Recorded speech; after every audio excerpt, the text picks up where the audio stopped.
Cuando tenía, no me acuerdo si eran 10 años o 11 años, viajé con mi papá a una convención de jóvenes. Era un evento evangélico, parte de la asociación de iglesias donde estaba mi papá. Estaba yo, obviamente, de niño. Y era en Iquique. Viajamos un viaje muy largo en bus. No estaban en ese tiempo los recursos para tomar un avión. Y en el viaje, dentro de todo lo que conversamos, me habló del hermano Caupolicán. El hermano Caupolicán era de la iglesia de Iquique y él decía que tenía un ministerio o un llamado de hacer inscripciones en las rocas cercanas a la carretera. Iquique está en el desierto y hay mucha roca, y entonces él escribía mensajes como Cristo te ama, Jesús viene pronto, prepárate, Jesús es el camino, la verdad de la vida, etcétera. Iba escribiendo él. Siempre me pregunté cómo lo hacía, quizá era con un grupo de otros colaboradores, me imagino que se colgaba con algún tipo de arnés para poder hacer estas inscripciones. Cuando íbamos llegando a Iquique, mi papá me despertó solo para ver esas inscripciones y empezar a ver, mira, esto es lo que escribe el hermano Caupolicán. Dentro de esas inscripciones había una que decía, em, Jesús es la respuesta. Decía, Jesús es la respuesta. Y lo que no puedo olvidar es que debajo de esa inscripción, alguien, algún gracioso o quizás alguien malintencionado, lo desconozco la intención, pero alguien puso abajo. ¿Y cuál es la pregunta? Porque decía, Jesús es la respuesta. ¿Y cuál es la pregunta? Le pusieron abajo. Y se quedó grabado en mi mente ese diálogo de cuál es la... Quizás fue como broma, era como antiguamente, ¿se acuerdan que hablaban mucho, por ejemplo, Michael Jackson en Chile y lo trae Pepsi? Entonces no faltó el pesado que hizo burla de esto y cuando decían Cristo viene, y abajo le venían y lo trae Pepsi. Era como una broma. Entonces siempre el pueblo cristiano va a sufrir broma, ojo con eso. Siempre va a ocurrir eso. Algo que deberíamos estar nosotros preparados para a veces recibir bromas o burlas de la fe. Pero esto, no sé si era broma, lo desconozco, pero quedó tan grabado. Jesús es la respuesta. ¿Y cuál es la pregunta? Y mientras he ido creciendo, me he dado cuenta de que efectivamente sí, Jesús es la respuesta, pero hay que poner atención a la pregunta. ¿Cuál es la pregunta que Jesús se transforma en la gran respuesta a esa pregunta? Para ponerlo en contexto, necesito llevarlos al libro de Deuteronomio. Vamos a hacer un breve repaso nomás del Antiguo Testamento. ¿Se acuerdan que en Deuteronomio ocurre algo bien especial? Está Moisés dando un discurso a puros jovencitos. Digo jovencitos porque eran básicamente personas de 40 años hacia abajo. Acuérdense que todos los que venían de Egipto murieron en el desierto y hay casi tres ancianos. Está Josué, Caleb y el propio Moisés. Eran todos los ancianos que había en ese grupo de israelitas que se estaban preparando para pasar al otro lado del río Jordán y tomar la tierra prometida. Y entonces Moisés le da un discurso a ese pueblo que es el pueblo de Dios que ha estado en el desierto, y les dice, hay dos caminos que ustedes pueden tomar. En un camino está obedecer a Dios, en ese camino está seguir sus mandamientos, y yo voy a hacer un pacto con ustedes, Israel, les dice Dios. Si ustedes me obedecen, si ustedes me siguen, si ustedes no se van tras otros dioses, yo los voy a bendecir, yo los voy a cuidar, sus fronteras estarán siempre protegidas, sus ejércitos van a estar siempre preparados, yo voy a pelear por ustedes sus batallas, la peste, la enfermedad no los podrá afectar. Ese era el pacto. Y si ellos no cumplían el pacto, obviamente era todo lo contrario. Destrucción, pues los enemigos los iban a tomar, peste, hambre, todo tipo de calamidad iba a atacar a Israel.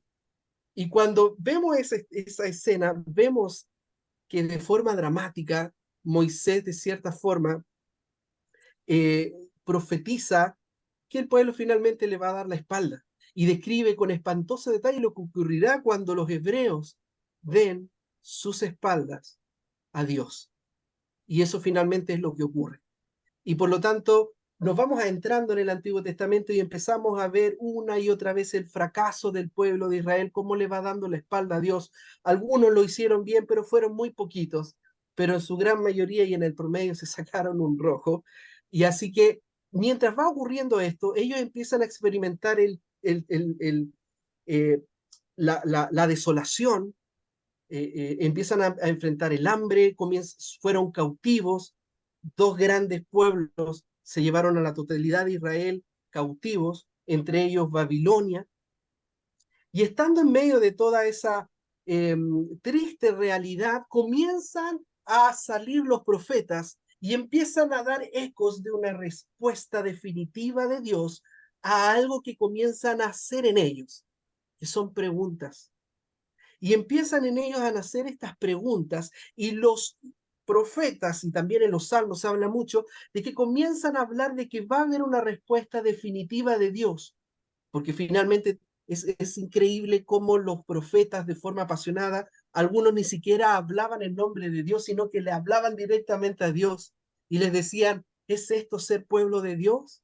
¿Nos vas a dejar así?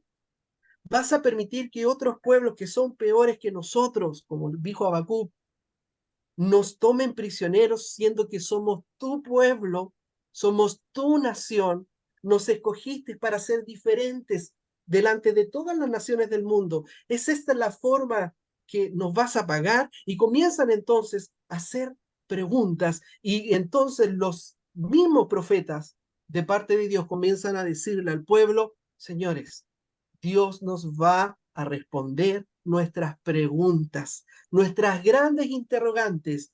Viene un tiempo futuro donde esas preguntas tendrán su respuesta.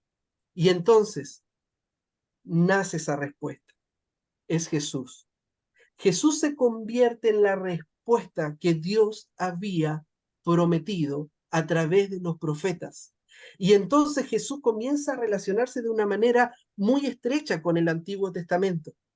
Jesús no es que nazca de la nada y un día Dios dijo, oye, tengo la iniciativa de enviar a Jesús, a mi hijo, a morir por el mundo, ¿qué tal? ¿Les parece? No fue así. Esto fue preparado por Dios, anunciado desde el principio. Dios tejió la historia, y esa historia está en el Antiguo Testamento, que nos anuncia a Cristo. Mira lo que dijo Jesús en el Sermón del Monte. Dijo, no piensen que he venido a anular la ley y los profetas.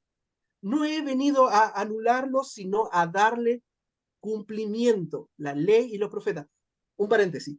Cada vez que veamos en la Biblia a Jesús hablar de la ley, los profetas y los salmos, él se está refiriendo a la Biblia que tenían en ese tiempo. La Biblia, nuestro Antiguo Testamento, estaba dividido en tres grandes secciones: la ley, los profetas y los salmos. Y cuando habla de los salmos, no es que se está hablando específicamente de los salmos, era la forma que le llamaban a esa sección de libros, que eran los libros sapiensales o los escritos. Estaba Salmos, Cantar de los Cantares, Eclesiastés, Job, y terminaba con Crónicas. Y a esa sección le llamaban los salmos porque partía con los salmos. Entonces tenemos la ley, todo el Pentateuco y un par de libros más, los profetas y los salmos. Entonces cuando Jesús habla de los profetas y los salmos, recuerden esto, está hablando del Antiguo Testamento, está hablando de la Biblia que tenía Jesús en ese tiempo, de la Biblia que tenía sus contemporáneos. Y entonces él dice, yo no los vine a anular la ley y los profetas, el Antiguo Testamento, yo los vine a cumplir. En otra oportunidad, con unos judíos religiosos que daban bastante problema en el tiempo del ministerio de Jesús, Jesús los enfrenta y les dice, ustedes estudian con diligencia las escrituras porque piensan que en ellas hayan la vida eterna. Y ellas son las que dan testimonio a mi favor. Y sin embargo ustedes no quieren venir a mí para tener esa vida. Y en otra oportunidad, cuando Jesús iba camino a Emaús después de haber resucitado, dijo esto: cuando todavía estaba yo con ustedes, le empieza a hablar a parte de sus discípulos y gente que iba con él, les decía que tenía que cumplirse todo lo que está escrito acerca de mí en la ley de Moisés, en los profetas y en los salmos. Jesús siempre se relacionaba meticulosamente con el Antiguo Testamento. En cierto sentido, toda la historia del Antiguo Testamento sirve como preparación para Jesús. Dios tenía en mente, con esta historia larga y retorcida de los hebreos, traernos lo nuevo, traernos a Jesús. Jesús es lo que Dios tenía en mente en el Antiguo Testamento y empieza a tejer la historia. Alguien una vez lo dijo así: el Antiguo Testamento nos señala la enfermedad y el Nuevo Testamento nos señala la cura. Y al revisar una y otra vez el Antiguo Testamento, veo que hay tres preguntas esenciales que se hacen mucho los autores bíblicos. Hay de distintas formas se van planteando estas tres preguntas que las voy a consolidar en estas tres preguntas. ¿Somos importantes para Dios? ¿Las cosas que ocurren les son importantes? ¿Por qué Dios no actúa? En las páginas del Antiguo Testamento se encuentran muchas estas preguntas de los mismos autores bíblicos. Y cuando leo el Antiguo Testamento, me ayuda mucho porque de cierta forma, a ratos, y solo a ratos, me hago las mismas preguntas que se hacían ellos. ¿Qué tan importantes somos para Dios? ¿Le importamos?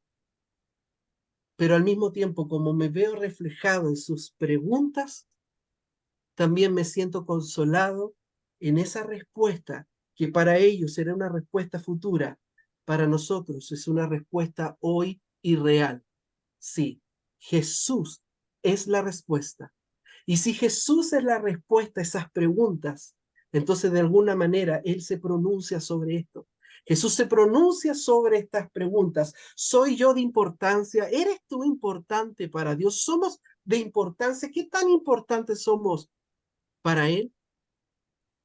Cuando viajo en metro, veo tanta gente en hora punta y veo de distintas clases de personas, ancianos, jóvenes, niños, personas que van, se ve a simple vista que van a una oficina y otros que van al gimnasio y otros que son como técnicos y otros que son como jóvenes que van a estudiar y veo tanta diversidad, tantas formas de vestirse, tantos estilos, tantas modas y cada uno en su mundo y me pregunto, ¿conoce Dios a todas estas personas por sus nombres?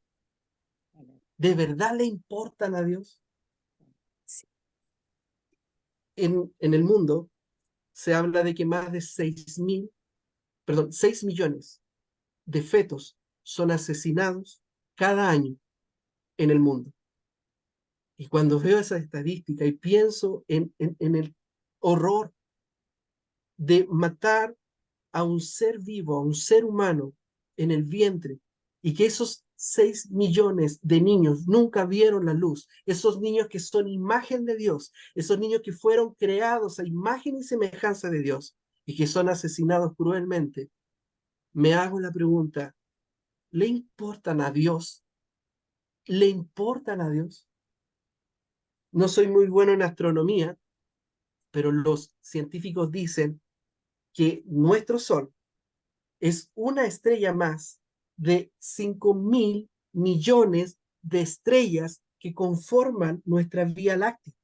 Y esa Vía Láctea, esa galaxia en la que estamos inmersos, este Sol, que es parte del sistema solar, es parte de más de 200.000 millones de galaxias del mundo observable, dicen los científicos.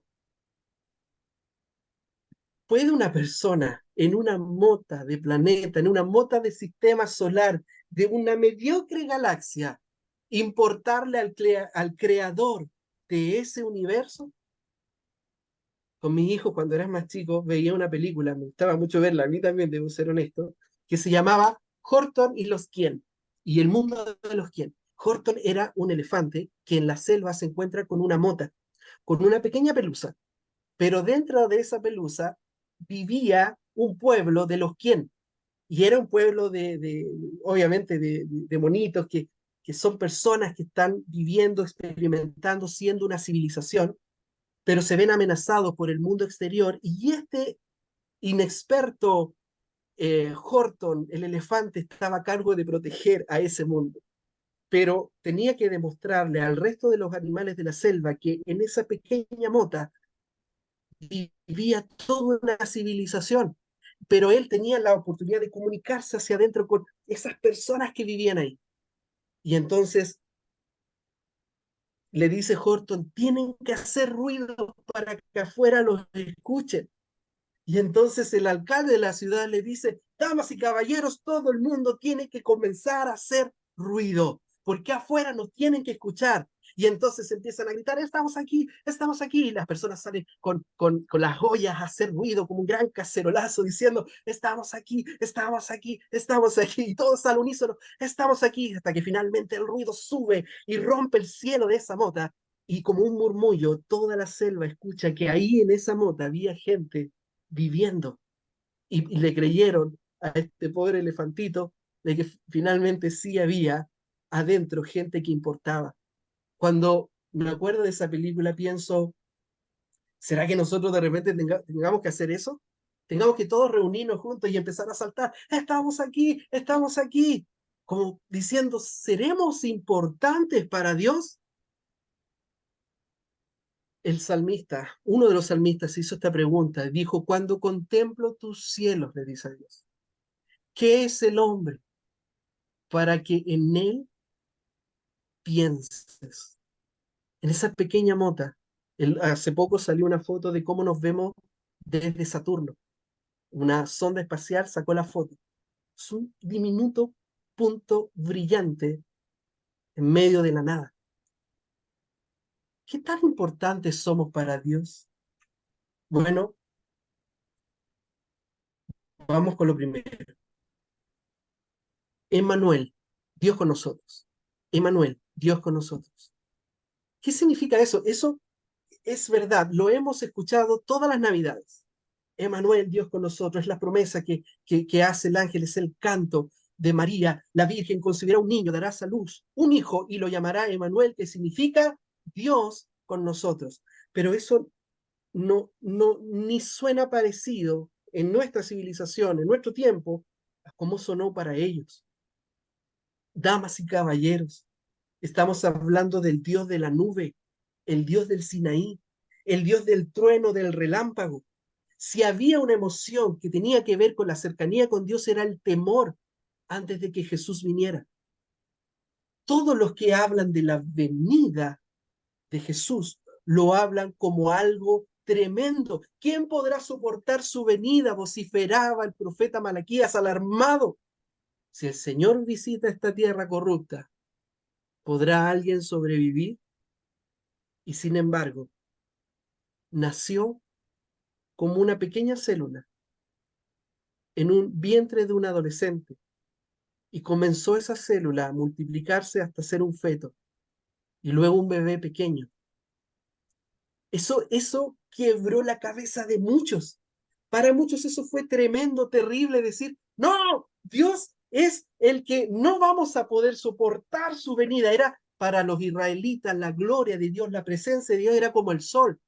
El sol es bueno, el sol trae energía, el sol nos entrega la vitamina D, el sol genera la fotosíntesis, el sol genera vida, si no hay sol se acaba la vida. Y sin embargo, al ser al mismo tiempo tan bueno, acércate al sol. Acércate un 1% de la distancia que nos separa del sol y morimos rostizados. Así que el sol se mantenga donde está nomás. Ya, suficiente lo hemos sentido hoy día.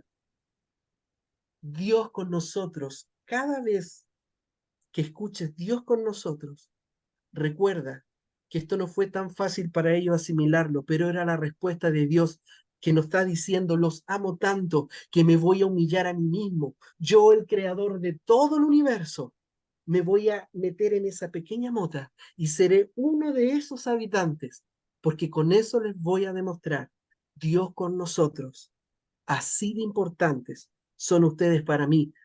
La Navidad conmemora justamente la respuesta final de Dios. Mira, seamos sinceros, la Navidad que tú y yo celebramos en estos tiempos, en diciembre, es la Navidad de Nueva York. Hay varios documentales que hablan de cómo en Nueva York, hace 2 siglos atrás, se gesta esta Navidad de los colores, las luces, el color rojo, verde y blanco, y todas estas imágenes, los villancicos, Papá Noel, que después es el viejito Pascuero, etcétera, etcétera, todo eso es la Navidad de Nueva York. Y mucho de lo que celebramos en diciembre es eso, es la Navidad de Nueva York. Pero si queremos hablar de la verdadera Navidad conmemora la respuesta final de Dios. ¿De qué pregunta? De si somos importantes para Él. Que os ha nacido hoy en la ciudad de David un Salvador, que es Cristo el Señor. Y finalmente, en Cristo, en su nacimiento, Dios nos responde la pregunta y nos dice, sí, yo los amo personalmente. Dios no nos ama como una especie o una raza, Dios nos ama uno a uno. Dios nos ama de forma personal, conoce nuestros nombres, conoce nuestros casos, conoce nuestras vidas, conoce lo más íntimo de nosotros. Él no nos ama como un gran grupo, Él nos ama personalmente a cada uno de nosotros. Se habla mucho en Isaías del cántico del siervo, está entre los capítulos 42 al 53, y es una mezcla de poesías y profecías que hablan de esta respuesta final de Dios a la pregunta que sí somos importantes para Dios. Fíjate que cuando Israel estaba justamente en su peor momento, donde habían sido encadenados y llevados a Babilonia como esclavos, es justamente en esos momentos donde ellos se preguntaron si eran importantes para Dios. ¿Será que cuando estamos en aprieto, una de las primeras preguntas que sale de nosotros es, ¿le importo a Dios? ¿A Dios le importa mi vida? Fíjate lo que dice en el capítulo 49 de Isaías, desde el 14, te quiero leer esto, dice, mira, pero Sión dijo, ¿quién era Sión? Es una forma de referirse al pueblo de Dios. Pero Sión dijo, me dejó Jehová y el Señor se olvidó de mí. Fíjate que aquí les voy a leer uno de los versículos más hermosos de profecía que hay en el Antiguo Testamento, pero antes de esos versículos hermosos está esta declaración. Israel se sentía abandonado, olvidado por Dios. Es que es muy normal sentirse olvidado cuando las cosas no están marchando bien. Pero dice esto, el versículo 15, ¿se olvidará la mujer de lo que dio a luz para dejar de compadecerse del hijo de su vientre? Aunque ella lo olvide, yo nunca me olvidaré de ti, nunca me olvidaré de ti. Y luego agrega, grabada te llevo en la palma de mis manos.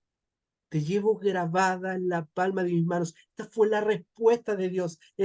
Eres tan importante que fui capaz de venir a este mundo y ser un limitado como uno de ustedes y morir en la cruz porque nunca te voy a olvidar, nunca te voy a dejar, nunca te voy a desamparar, siempre te voy a cuidar, siempre te voy a proteger. Ese es Jesús y su nacimiento es la respuesta a nuestra pregunta. ¿Somos importantes? El último versículo. Así pasa con ustedes. Hasta los cabellos de su cabeza están contados. No tengan miedo, pues valen más que muchos pajarillos. Hasta los ángeles se regocijan cuando un pecador se arrepiente. Ojo con esto, algo insignificante que ocurre en la tierra, como un solo pecador que se arrepiente en esta mota de planeta, tiene repercusiones en todo el cosmos. Dijo él que hasta los ángeles se regocijan cuando un pecador se arrepiente. Somos importantes. A la pregunta, ¿soy yo de importancia?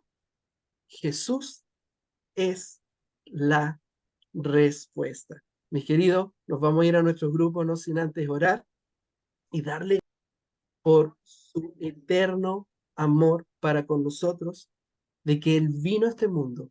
Y cada vez que recuerdes la Navidad, de que realmente la Navidad es que Jesús nació y recordamos ese evento maravilloso, eterno y ese parteaguas de la historia, también nos dice, estoy siendo la respuesta a esa pregunta, cabezón. Sí, me eres súper importante, te conozco y eres tan importante que estuve dispuesto a morir antes que vivir sin ti. Gracias, Señor, por tu palabra y gracias.